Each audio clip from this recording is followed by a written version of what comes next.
여러분 안녕하세요.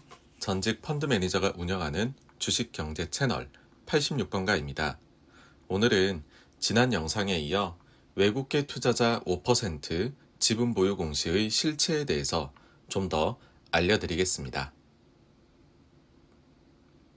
지난 영상에서 외국계 운용사가 보유한 경우에 대해서 이야기 드렸다면 오늘은 외국계 증권사가 보유한 경우에 대해서 이야기 드리겠습니다.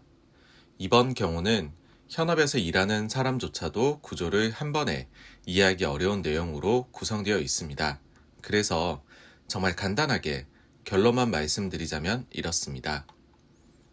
외국계 증권사가 지분 보유 공시한 경우는 대부분 단기적인 시각에서 매매를 강하게 하더라는 것입니다. 자, 이제 본격적으로 영상을 시작해 보도록 하겠습니다. 외국계 증권사 보유의 경우 세 가지 형태로 나뉩니다. 스왑북, CFD, IB입니다. 스왑북이라는 것은 대부분 헤지펀드가 사용을 합니다. 헤지펀드는 크게 두 가지 형태로 주식을 주문 및 보유할 수 있는데 캐시와 스왑북입니다. 캐시의 경우 일반적인 주식 거래 형태입니다. 펀드에 남아있는 여유 현금으로 주식을 사고 파는 것입니다. 개인 투자자가 HTS로 매수 매도하는 것과 다를 바가 전혀 없습니다. 캐시 매매는 너무 당연하게도 주식의 소유권이 펀드, 즉 운용사로 잡히게 됩니다. 증권사는 단순히 중개 업무만 할 뿐입니다. 최대 장점은 중개 비용만 들기 때문에 비용이 적게 든다는 점입니다. 하지만 해외 투자 주문을 캐시로 내려 하면 문제가 발생합니다. 국가를 넘나들면서 매매를 하는 데에 제약 조건이 발생하기 때문입니다. 가령 A국가 주식을 샀다가 모두 매도한 후 B국가 주식을 사려고 한다고 가정해 보겠습니다. 먼저 A국가 환전이 완료된 후 A국가 주식을 삽니다. 그 후 전량 매도하면 실제 결제일은 보통 T+2일이다 보니 현금화 하는 데 2일이라는 시간이 걸리게 됩니다. 그 후 이를 B국가 외화로 환전을 한 후 비로소 B국가 주식을 살 수 있게 됩니다. 펀드 설정액이 100억이고 100억 전부를 이미 주식으로 보유하고 있는 미국 헤지펀드 투자자 X가 있다고 가정해 보겠습니다. 이 투자자는 일본의 도요타를 좋게 보아 펀드에 10억을 가지고 있었습니다. 하지만 어느 날 갑자기 도요타가 별로로 보이고 현대차가 너무 좋아 보입니다. 그래서 지금 당장 일본 도요타 10억을 전량 매도한 후 한국의 현대차 10억 매수 주문을 내려 합니다. 가능할까요? 불가능합니다. 현금이 부족하기 때문이지요. 이 투자자는 이틀을 기다려야 합니다. 이를 해결해 줄 수 있는 방법이 스왑북입니다. 스왑북이란 말 그대로 장부를 바꾼다는 것입니다. 즉, 매매 주문을 낸 운용사가 주식을 보유하는 것이 아니라 증권사가 보유하게 됩니다. 그리곤 손익을 보통 한 달에 한 번 차액 정산하는 것으로 끝냅니다. 증권사는 무엇을 믿고 펀드와 차익 정산을 해주냐 하면 바로 펀드에 있는 자산입니다. 이를 담보로 설정하고 스왑북 매매를 할 수 있게 해줍니다. 앞선 미국 투자자 X 사례에서 스왑북을 활용하면 현대차를 당일에 살 수 있게 됩니다. 현금이 없는데 어떻게 매수가 가능하냐고요? 이유는 미국 투자자 X의 펀드에서 일어난 매수 매도가 아니기 때문입니다. 그렇다 보니 결제일에 대해서 신경 쓸 필요가 없어집니다. 실제 매수 매도는 스왑북 계약을 맺은 증권사의 자체 장부에서 일어나게 됩니다. 그렇다면 증권사는 자금 미스매치 문제가 발생하지 않겠냐 하시겠지만 스왑북 업무를 맡을 수 있는 증권사는 자본력이 빵빵한 초대형 증권사입니다. 우리나라에서도 스왑북 장사를 하려면 자기 자본 3조 이상이 필요합니다. 따라서 결제일 미스매치가 발생해도 이를 자체 보유하거나 다양한 방법으로 자금을 조달해서 문제없게 해결이 가능합니다. 재미있는 것은 실제론 이마저도 걱정할 필요가 거의 없다는 것입니다. 가령 예시 속 미국 투자자 X는 일본을 팔고 한국을 사는 거래를 했는데 만약 해당 증권사 스왑북을 활용하는 다른 미국 투자자 Y는 한국을 팔고 일본을 사는 주문을 냈다면 어떻게 되겠습니까?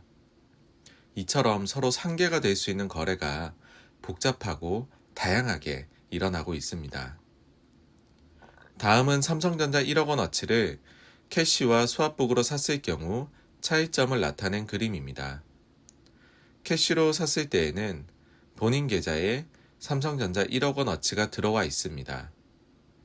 하지만 스왑북의 경우 본인 계좌에는 현금 1억이 있고 계약을 맺은 증권사 장부에 삼성전자 1억이 있게 되는 것입니다.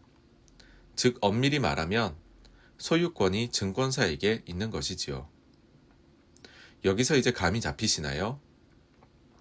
가령 글로벌 운용사인 캐피탈그룹이 스왑북 브로커로 골드만삭스를 이용하고 있다고 가정해 보겠습니다. 그리고 삼성전자를 5% 매수했다고 가정해 보겠습니다. 캐시로 주문을 냈다면 캐피탈그룹 5% 보유로 지분 공시가 나갈 것입니다. 스왑북 주문을 냈다면 골드만삭스 5% 보유로 지분 보유 공시가 나갈 것입니다. 사실 여기까지 이야기를 드려도 도대체 그래서 차이가 뭐지? 라는 생각이 드실 겁니다. 왜냐하면 투자 의견을 내리고 실행하는 주체는 캐시든 스왑북이든 운용사인 캐피탈그룹으로 동일하니까요. 하지만 스왑북의 특징을 좀 더 살펴보면 차이점이 명확해지실 겁니다. 스왑북은 레버리지를 쓸 수 있습니다. 레버리지란 개인 투자자가 미수 신용을 쓰는 것처럼 펀드가 돈을 빌려서 원금보다 큰 금액을 투자하는 것을 말합니다. 레버리지를 쓸 경우에 증권사는 펀드가 보유한 현금, 주식, 채권 등을 담보로 설정하게 됩니다. 결국 이를 통해 스왑북은 펀드에 현금이 없어도 보유 주식, 채권 등을 담보로 레버리지를 일으켜 주문을 낼 수 있게 됩니다. 예시를 들어드리겠습니다. 가령 외국계 증권사 Z가 삼성전자를 사고 싶어 합니다. 앞으로 엄청나게 오를 것이라는 긍정적 생각으로 말이지요. 펀드 설정액이 100억이라 가정해 보겠습니다. 캐시 주문의 경우 최대한 매수하게 된다면 삼성전자 100억 원을 보유하게 될 것입니다. 반면 스왑북으로 레버리지를 일으켜 주문을 내게 된다면 이야기가 달라집니다. 펀드의 레버리지 비율 약관이나 스왑북 거래 계약서에 따라 천차만별인데 삼성전자를 적으면 200억, 많으면 400억 이상도 펀드에서 살 수 있게 됩니다. 특히 해외의 경우 계약서에 따라서 무지막지한 레버리지가 가능한 경우도 있는 것으로 알고 있습니다. 그러나 편리함에 따른 반대급부가 당연히 있겠죠? 바로 비용입니다. 매매 수수료와는 별개로 스왑북 이용 그 자체에 대한 비용이 추가로 발생합니다. 일반적으로 스왑북 이용 비용은 그 나라의 기준금리에 플러스 알파를 합니다. 왜냐하면 스왑북은 기본적으로 증권사와 운용사 간의 대출 거래이기 때문입니다. 증권사 입장에서는 운용사에 대출해 주지 않았다면 그 자금을 초단기 시장에서 굴리며 이자 수익을 올렸을 것입니다. 왜 초단기 시장이냐면 운용사가 장기 대출을 한 것이 아니라 스왑북 포지션을 청산하기만 하면 지금 당장이라도 돈을 갚을 수 있는 초단기 대출이기 때문입니다. 즉, 초단기 시장에 굴려서 올릴 수 있던 이자 수익에 대한 기회비용에 여러 가지 서비스 이용에 따른 추가 비용 등을 더한 비용이 매겨지게 되는 것입니다. 따라서 장기간 보유하게 되면 가랑비에 옷 젖듯이 비용이 증가하게 됩니다. 여담으로 마이너스 금리에 있는 지역은 때때로 스왑북을 쓰면 오히려 돈을 벌기도 합니다. 가령 금리가 마이너스 0.5%이고 추가 비용이 0.4%라면 0.1%만큼 이득이 발생하게 됩니다. 이는 마이너스 금리 세상이 얼마나 자산시장에 왜곡을 가져다 줄지에 대한 예시인데 나중에 한번 정리해서 영상으로 올리도록 하겠습니다. 다시 주제로 돌아와서 이제 제가 왜 서두에서 스왑북으로 보유하는 지분은 단기에 강하게 매매하는지 이유를 이해하시게 되었을 것입니다. 보유하는 기간이 증가할수록 이에 따른 비용이 일할 계산되어 누적적으로 증가하니 눈덩이처럼 늘어나는 이 비용을 줄이기 위해서 최대한 빨리 단기 승부를 보고 싶어지는 것입니다. 실제 사례를 들어드리겠습니다. 2017년 9월 27일 모건 스탠리가 JYP 5% 지분 보유 공시를 냈습니다. 투자자들은 열광하였습니다. 천하의 모건 스탠리가 엔터주는 도박이라는 소리를 하던 당시에 JYP 주식을 무려 5.73%나 매수했다고 하니 흥분하지 않을 수 없었을 것입니다. 당시에 기사도 많이 나왔었습니다. 하지만 불과 2달밖에 지나지 않은 12월 6일 모건 스탠리가 JYP 주식을 다 팔고 고작 0.81%만 보유하고 있다는 공시를 냈습니다. 초단기 자금이었던 것이지요. 2019년에 나온 이 기사를 보시면 아시겠지만 모건 스탠리는 한국에서 대단히 활발하게 단기 매매를 해왔습니다. 그럴 때마다 대상이 된 주식의 주주들은 단기에는 환호했겠지만 얼마 지나지 않아 배신감을 느꼈을 것입니다. 그리고 그 분노를 모건 스탠리에 표출하였을 것입니다. 하지만 이는 잘못된 것입니다. 이 일은 모건 스탠리가 아닌 모건 스탠리를 프라임 브로커로 이용하는 어느 헤지펀드가 저지른 일이니까 말이지요. 제가 프라임 브로커란 단어를 썼는데요. 프라임 브로커란 쉽게 이야기 드리면 스왑북 거래를 할 수 있게 해주는 증권사를 말합니다. 일반적으로 헤지펀드는 하나의 프라임 브로커를 선정하고 이를 통해 스왑북 거래를 하게 됩니다. 정식 명칭은 프라임 브로커리지 서비스, 즉 PBS입니다. 여기서 당시 JYP에 투자했던 모건 스탠리를 프라임 브로커로 이용하는 헤지펀드가 얼마나 초단기 자금인지 추가 설명을 드리려 합니다. 지분 신고 시 세부 변동 내역도 공시하게 되어 있습니다. JYP 주가 10,000원 아래에서 약 200만 주까지 매수한 이후 주가가 11,000원, 12,000원으로 계속 오르자 본격적인 차익 실현에 나섭니다. 그런데 중간중간에 차입이 나옵니다. 이게 뭘까요? 바로 공매도를 위한 주식 차입입니다. 그렇습니다. 매도하면서 추가 수익을 올리기 위해 공매도까지 한 것입니다. 단기에 5.73%의 주식을 전량 매도하면 물량 부담이 커질 것이고 이것이 공시로 나가게 되면 주가가 크게 빠질 수 있다고 생각했던 것 같습니다. 그러니 올라가는 것도 먹고 내려가는 것도 먹어보자는 심보로 쇼까지 감행했던 것으로 보입니다. 참 냉정한 시장입니다. 공시된 내용에 나와 있는 차입 물량을 합쳐보면 약 34만 주입니다. 12월 6일 공시한 보유 주식 수는 약 28만 주입니다. 약 6만 주 넷 숏 상태입니다. 불과 2달 전만 해도 200만 주 샀던 주주가 이제는 어느새 200만 주는 다 팔아버리고 6만 주 순수 공매도 세력이 되어버린 것입니다. 좀 더 추측을 해보자면 그 이후 1월 초까지 지속적으로 공매도 물량을 늘려갔었던 것으로 보입니다. 제 경험상 이 정도로 강한 매매를 하는 곳이라면 한 번 물은 먹잇감은 쉽게 놓치지 않거든요. 그런데 당시 물량을 모두 받아내서 5% 신규 보유 공시까지 하는 국내 기관 투자자가 나타나면서 계획이 꼬이지 않았나 하는 생각이 듭니다. 그리고 아마도 주가가 급등하고 거래가 터졌던 1월 17일에 쇼커버를 한 번에 한 후 JYP 관련한 포지션을 모두 정리했던 것으로 보입니다. 설명드리다 보니 스왑북의 가장 큰 장점을 이제 이야기 드리네요. 바로 공매도를 자유롭게 할 수 있다는 것입니다. 공매도 이야기는 나중에 정리해서 따로 드리도록 하겠습니다. 이 부분도 내용이 많네요. 핵심만 말씀드리면 공매도는 앞선 모든 비용에 더해서 주식을 빌리는 추가 비용이 또 발생합니다.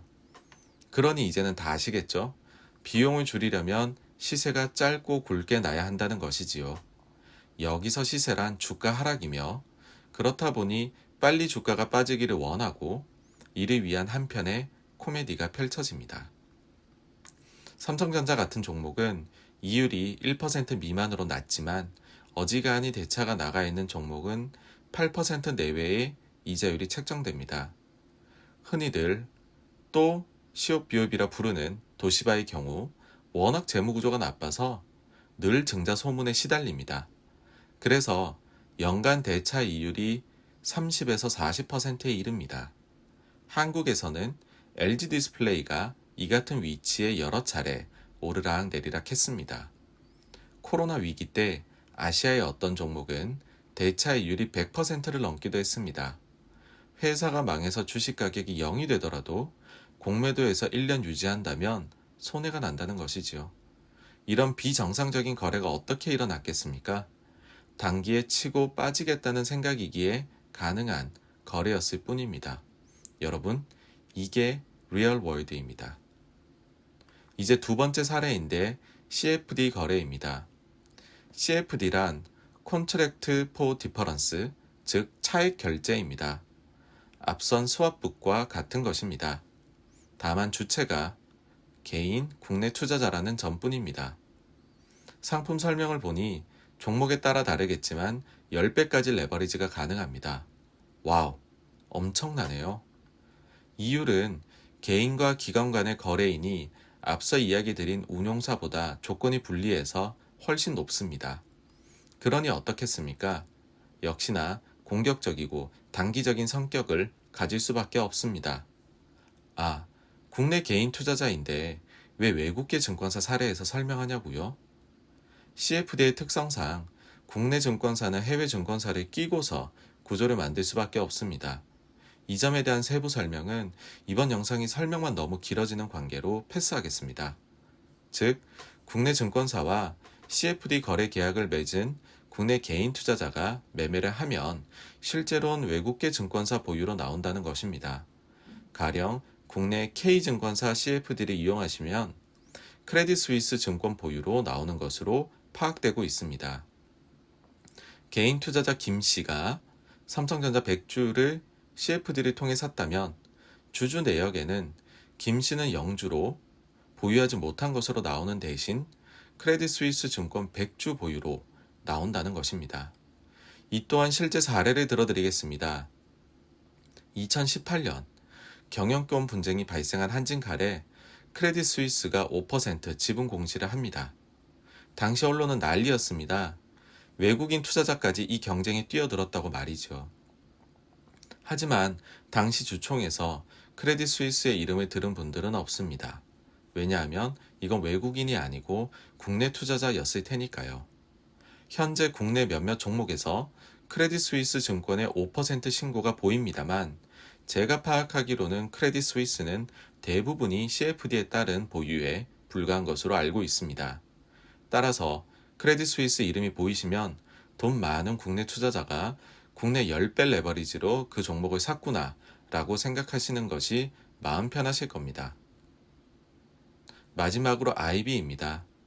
IB란 인베스트먼트 뱅킹의 줄임말로 증권사 내에서 상장, 증자 등 기업 자금 조달 관련 역할을 하는 부서를 말합니다. 증권사 IB팀은 비상장 기업에 투자하는 경우가 많이 있습니다. 이런 종목들이 상장할 때 증권사 IB팀의 지분은 보통 구주 매출로 나오게 됩니다. 그런데 구주 매출에 참여하지 않고 혹은 일부만 참여한 후 상장 이후에도 계속 보유하는 경우가 있습니다. 만약 이런 이유로 외국계 증권사가 해당 주식의 지분을 보유하고 있다면 이는 유일하게 장기 시각에서 보유한 지분으로 볼 수 있습니다. 하지만 상대적으로 그렇다는 것입니다.